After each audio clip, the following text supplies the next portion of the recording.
Bonjour les amis, aujourd'hui nouvelle vidéo, ça fait longtemps, ça fait depuis cette vidéo là. Bref, aujourd'hui vidéo où on va parler du match PSG Newcastle. Donc les amis, aujourd'hui on va parler des points positifs, des points négatifs, des conséquences et comment le PSG va poursuivre la Ligue des Champions. Ou juste son parcours en Europe. Bon déjà parlons des points positifs, parce que bon, le négatif on va prendre ça après. Commençons de la good vibes, commençons par les points positifs. Alors déjà l'entrée de Vitinha, franchement, elle fait beaucoup bien.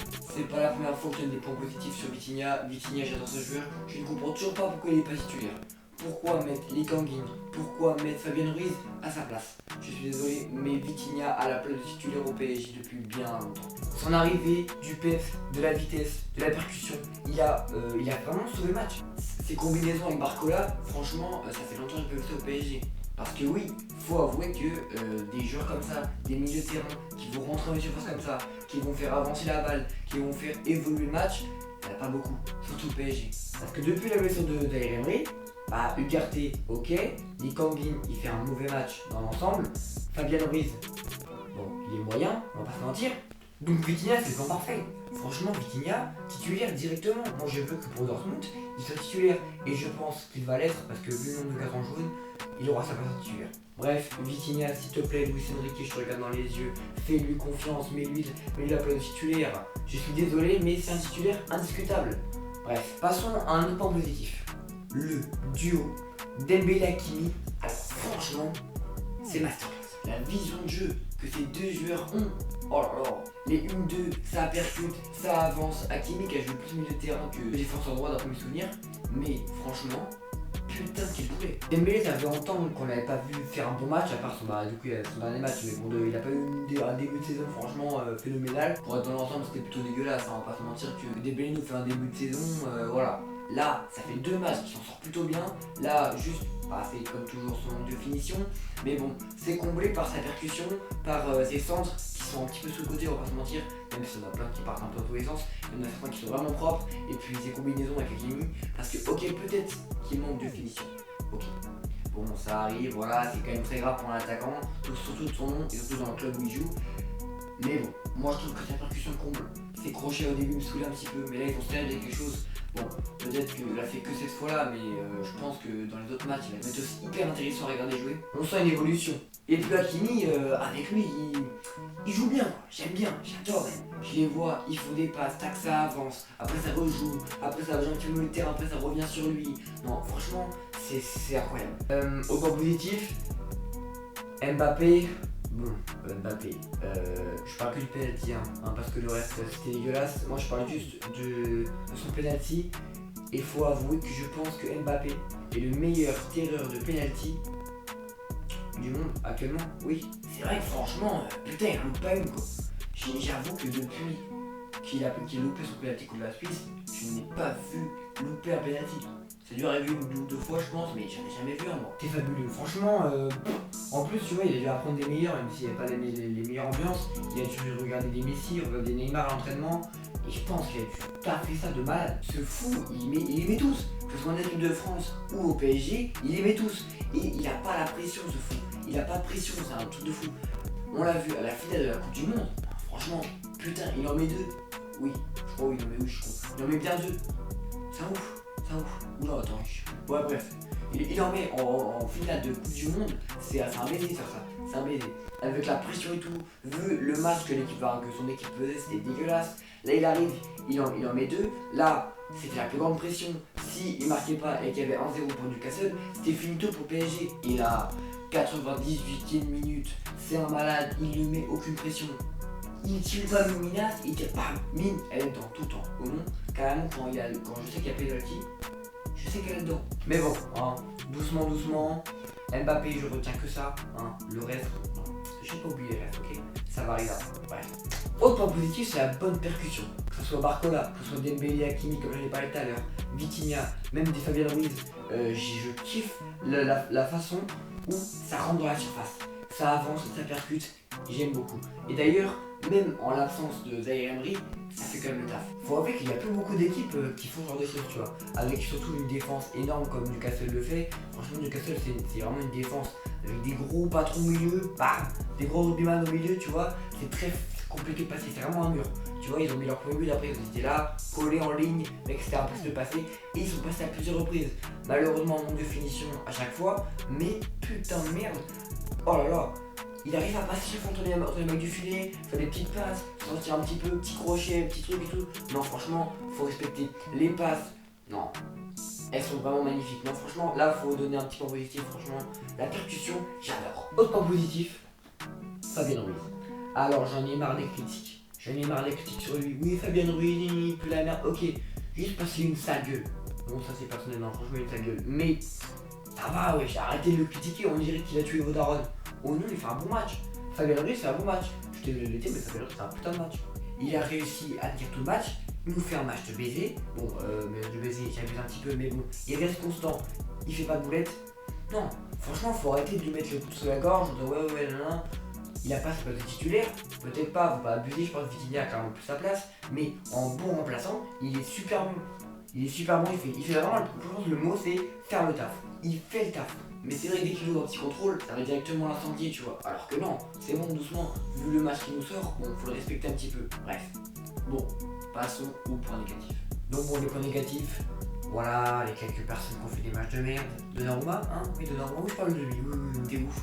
À chaque match de Ligue des Champions, où Donnarumma touche la balle, je suis en panique. Putain, c'est un truc de fou.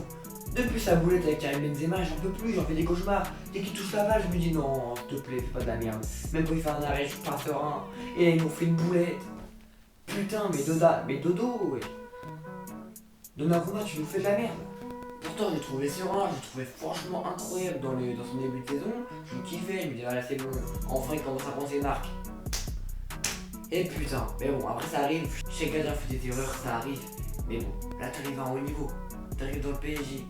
Tu fais des matchs de Ligue des Champions, tu fais pas des erreurs comme si tu jouais contre Châteauroux. Wesh, là on joue pas contre Clermont, frère. Non, franchement, faut en parler du deuxième point négatif. Kylian Mbappé, putain, mais il vit trop pour les caméras ce joueur. Oh là là. Non, franchement, je l'aime bien, c'est un de mes joueurs préférés. Franchement, à chaque fois, il nous fait rêver, quand tu vois. Mais là, putain, non, je suis désolé, mais faut arrêter. Le poteau, cette action-là, frère. Tu mets ton petit pied, bam, tu mets un petit but comme tu sais faire. Tu fais toujours les mêmes Kylian, on te connaît, on sait très bien comment tu les tires. Arrête, on sait très bien, t'es fort là-dedans. Tout le monde sait que tu aurais pu mettre.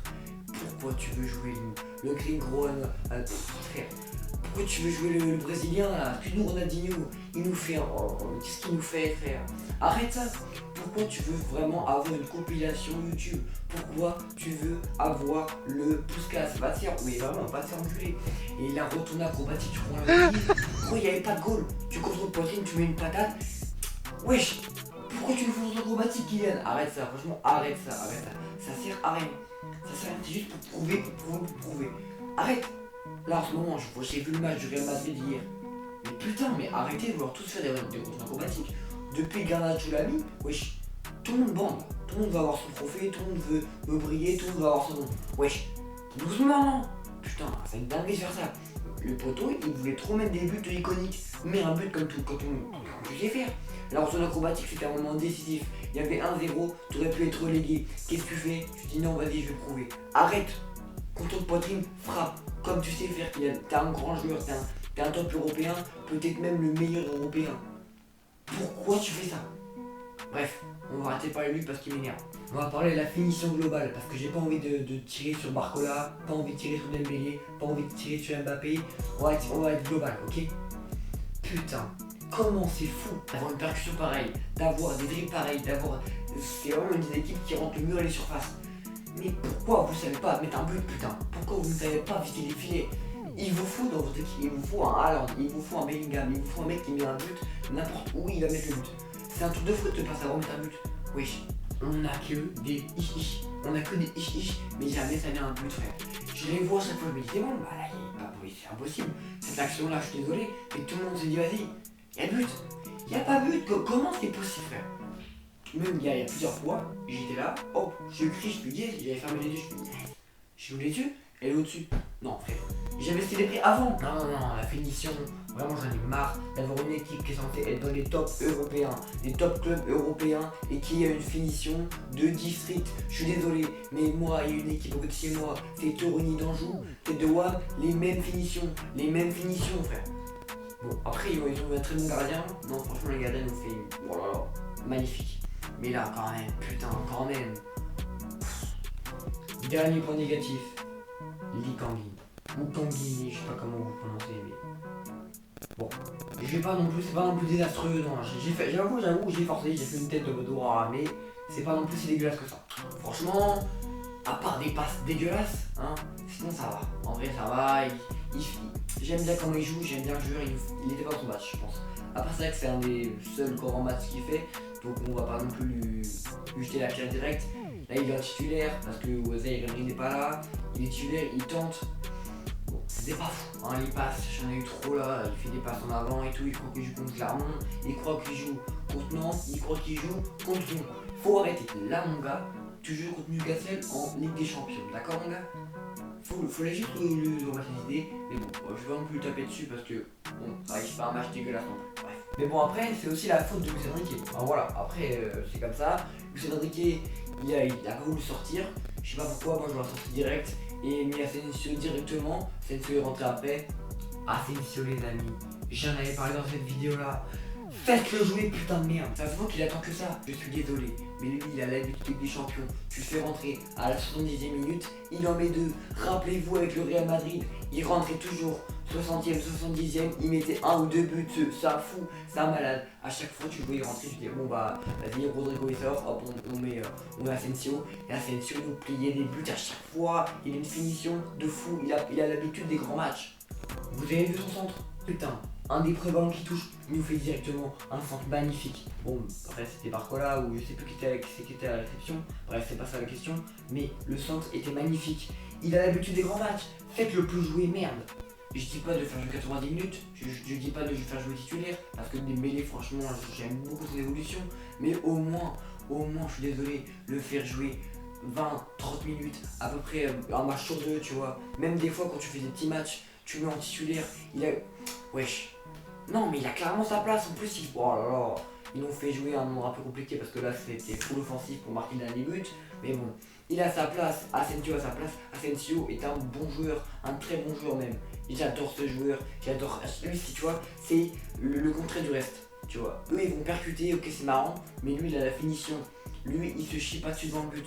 Lui, il le met dans les filets. N'importe quel moment, n'importe où il est, il va le mettre. C'est un ponton de surface, c'est un buteur. Asensio, les gars, respectez-le. Bref, j'espère que le PSG va s'en sortir contre Dortmund. Il va réussir à choper une place pour être des champions. Une bonne place en tout cas.